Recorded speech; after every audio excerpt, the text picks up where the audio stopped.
Sem Red Heady in sem DJ, producent in glasbenik.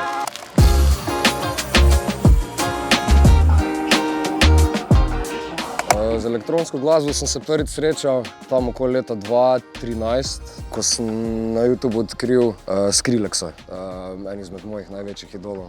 To je bil takrat ta dubstep scena, te wop-wop, te zvoki, ki ni še niti doben takrat tega sploh poslušal.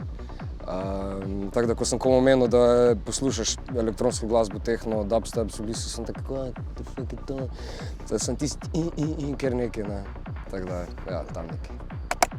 Pa kar takoj, ko sem odkril elektronsko glasbo, bi jaz rekel, mislim, ne takoj, ampak pol, ko sem začel tudi sam delati muziko, kmalu potem, ko sem odkril elektroniko, sem kar hitro začel jaz tudi sam delati muziko.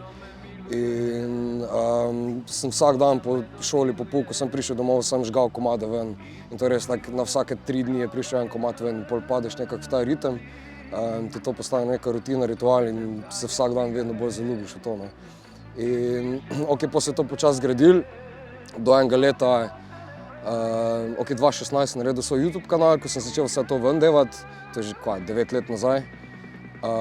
Pol pa je bilo 2020, taka neka prelomnica, ko mi je en komad, prvi komad, ko sem ga prek založbe izdal, ko mi je tako ful ratal, ko je nekako po svetu se ga začel bolj poslušati, tako da takrat nekaj, 5 let nazaj sem vedel, zdaj pa jaz hočem to do konca življenja delati in to je to. Cela zgodba Jugotehna je dost friška. Zdajle lani aprila oziroma tam nekaj se je to začelo, torej je bilo glih 1 leto zdaj. Jaz sem itak od zmeri mi je bilo to nekako v krvi, no, sem imel rad rock'n'roll pa jugorock pa te scene, ne. Ampak nisem pomislil na to nekaj pač dosti dolgo, ne. Dok nisem lani šel, pač zgodba je taka, lani sem se peljal iz Pivo in cvetje s kolegom, ko smo delala tam, smo bila oba že cela zmatrana, ko sva šla domov in je bil na radiju ta Ti si mi v krvi in meni je odzadaj v glavi še kar malo delal tink od muzike. In sem pač prišel na idejo, mogoče bi se znali kaj iz tega fajn razviti, ne. In pol drug dan takoj, ko sem se naspal, sem naredil ta pač Ti si mi v krvi neko prvo verzijo, poslal to malo med kolege in to je bil privat SoundCloud link, ne. In ko sem videl, da s tem privat SoundCloud linkom da mislim se to je ful sharal med ljudi, pač to sem jaz poslal 5 in pol je to imelo čez mesec kar 300 plejev, kar je pač meni pač noro, ne, da so to oni med seboj toliko si preposlali in preposlušali. In sem si pol mislil, nekaj mora biti na tem, ne. Tako da dajmo probati, sem objavil prvi TikTok video in je tudi eksplodiral, tako da sem rekel, nekaj novega smo našli, no. Kaj me najboljše vleče v to je, ker so včasih pesmi res bile emocionalne pa res take, ali za žur, ali pač nek full feeling so te dajale, kar jaz pri modernih pogrešam danes, pač kar se tiče te pop muzike. Tako da me zmeri ful vleklo nazaj nekako v to, ker res tam najdem največ emocij in pol združiti te dve neke moje ljubezni je mislim res toplo.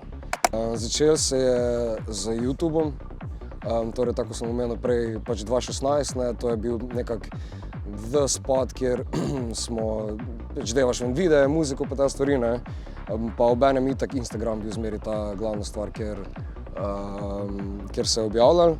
In pol je prišel ta TikTok ven, ne, in na začetku je bilo to vse meni malo sporno, zato ker, ne vem, folk se še tega navajajo, pa meni se zdi, da ni bil tak na dobrem glasu, no. Tako da, mislim, meni nikoli ni bilo cringe snemati samega sebe pa to objavljati, no.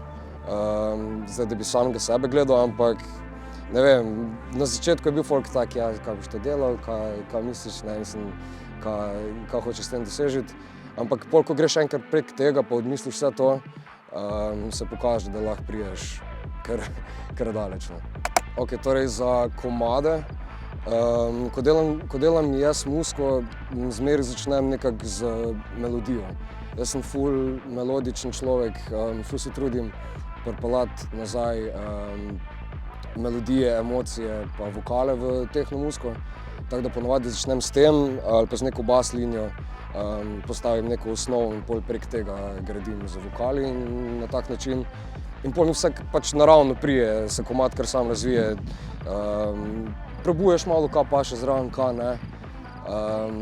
Na začetku sem ful kompliciral, ko sem začel s tem tak res tisti perfekcionizem, vse mora biti top, pa sem zapravil tudi po, ne vem, 50-40 ur na en komad, ne.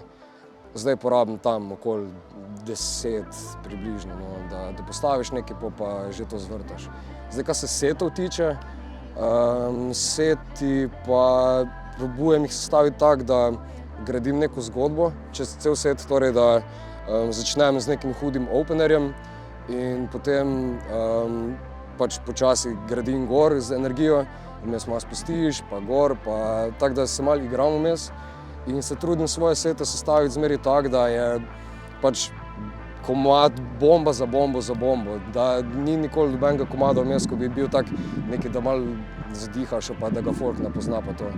In se tudi mislim, da na teh live performancih pozna, no, ker se zmeri pač, jaz nočem folku dati mira, pač zmeri mora dogajati, no. Tako da probam tako zgraditi. Mislim, sem zadovoljen s tem, pa ponosen na to, kar sem dosegel.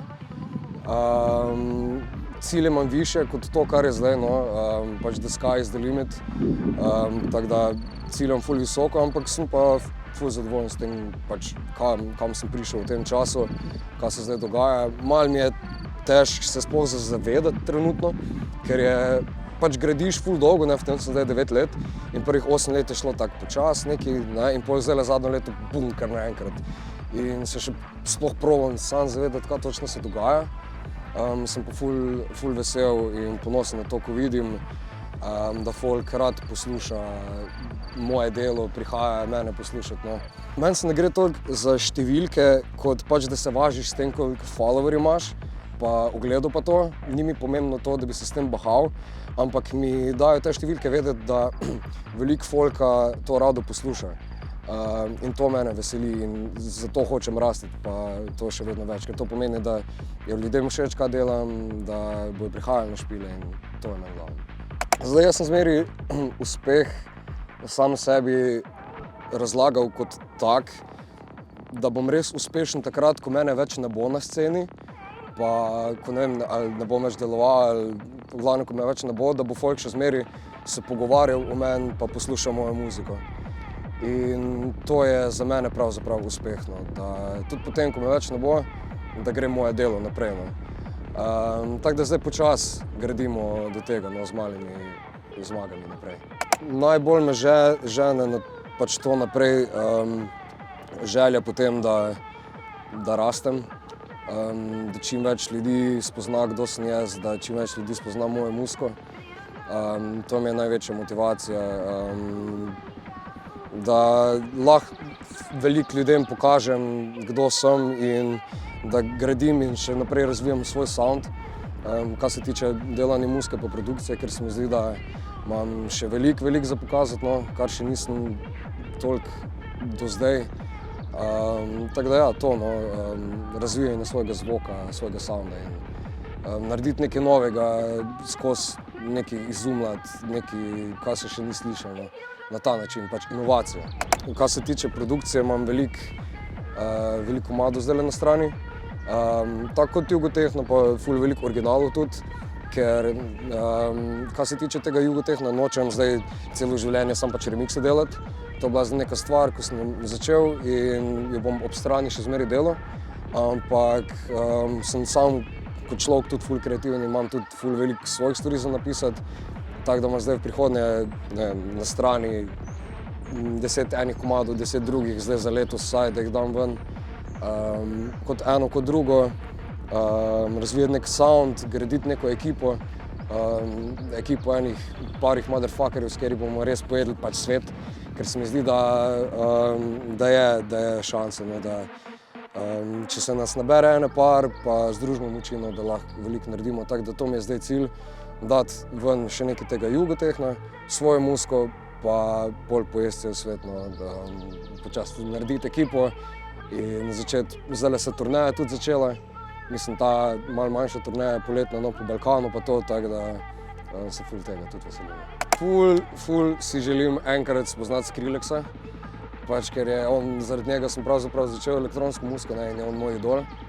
Tako da, če bi z njem lahko tako, ne vem, vsaj 30 sekund komad naredil, bi bilo super. Pol Rainer Zonneveld mi je tudi ful velik vzgled. In tu mislim, da celo je šansa v bližnji kakšni prihodnosti, zato ker me je tip zafollowal zdaj. Pač zgodba je tak, da ena DJ-ka je ful predvaja moje komade po Los Angelesu pa po Ameriki po te scene. Ona je enkrat odpirala za njega in on je bil zraven. In pač jaz dobim video tega in to repostam pač na story in tako napišem, da se zahvalim, ker si predvajala mojo muziko pred mojim idolom, ne. In pač jaz se tako furam, pač naslednji dan se tako furam nekam fucking v trgovino in tako pogledam notification, tako Rainer Zonneveld started following you, pa tak tekst od spodaj, pač zdaj če prevedem, sem se spraševal, kjer komad je to, ne. Tako da to se mi zdi kar fuke, no. In fuj si želel enkrat tudi z njim, no, ali pa, to mi še pride prvi na pamet, kak Marlon Hofstad, torej DJ Daddy Trance, pač taki melodični tipi, tudi Sara Landry vmes, I guess, mi veliko tudi predvajam. Tako da ja, to so nekako moji idoli, no. A pa s kakim rock bandom, pač, da bi tudi kak komad na ta princip naredili. Tako je, tudi Skrillex je z The Doors je enkrat naredil komad in če bi jaz lahko, ne vem, naredil neki, ne vem, s kakimi mojimi bendovskimi idolimi, ne vem, kaj mi zdaj mi prije na pamet. Ful poslušam, trenutno imam obsesijo z Linkin Parkom pa Limp Bizkit ali pa kakve take stvari. Mislim, da bi lahko tudi to bila neka velika stvar. Spontan, hard techno, energetični seči, hard techno. Ta glavni cajt, pač main event. Čez leta sem se naučil, da takoj domov spati je boljše. YouTube, Instagram objavljam, klubi. Nadaljujem, se zjokam, nadaljujem.